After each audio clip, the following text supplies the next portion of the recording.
ಚಿಕ್ಕಮ್ಮ, ಏನಿದೆಲ್ಲ? ನಮ್ಮ ಶತ್ರುಗಳು ನಾಗಮಣಿನ ತಮ್ಮ ಸ್ವಾರ್ಥಕ್ಕೆ ಬಳಸ್ತಾ ಇದ್ದಾರೆ. ನನಗೂ ಅದು ತಿಳಿತಾ ಇದೆ ಅಮೃತ.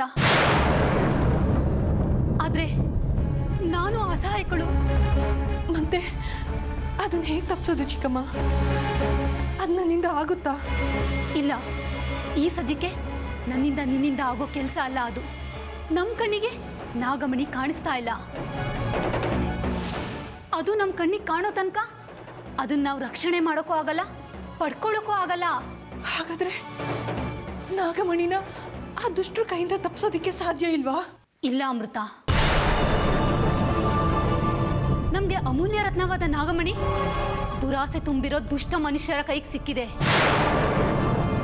ಅದರಿಂದ ಅವರು ಅನಾಹುತಗಳನ್ನ ಮಾಡೋ ಸಾಧ್ಯತೆ ತುಂಬಾ ಇದೆ.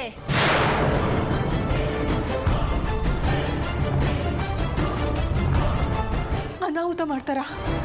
ಅದ್ ಹೇಗ್ ಮಾಡ್ತಾರೆ ಚಿಕ್ಕಮ್ಮ? ನಾಗಮಣಿನ ತಗೊಂಡು ಅವ್ರ ಮನೇಲಿ ಇಟ್ಕೊಳಕ್ಕೆ ಅದೇನು ಅವ್ರ ಅಪ್ಪನ ಮನೆ ಸ್ವತ್ತಾ? ನಾಗಮಣಿ ನಮ್ಮ ವಂಶದ ಸ್ವತ್ತು, ನಾಗವಂಶದ ಸ್ವತ್ತು.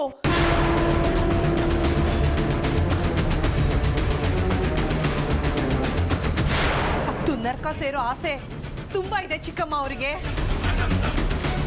ಎಷ್ಟು ಸ್ವಾರ್ಥಿಗಳಾಗ್ತಾರೋ ಅಷ್ಟೇ ದುರಂತ ಅವ್ರನ್ನ ಕಾಡುತ್ತೆ.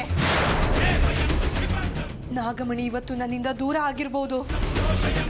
ಎಷ್ಟೇ ಕಷ್ಟ ಆದ್ರೂ, ಯಾರ ಪ್ರಾಣನಾದ್ರೂ ತೆಗೆದಾದ್ರೂ ನಾನು ನಾಗಮಣಿನ ಪಡ್ಕೋತೀನಿ.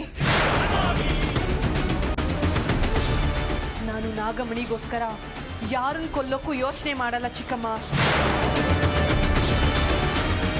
ಕೊಂದು ಹಾಕ್ತೀನಿ ಎಲ್ಲರನ್ನೂ.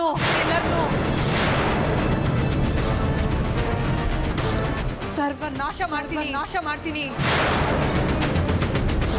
ನಿರ್ವಂಶ ಮಾಡ್ತೀನಿ.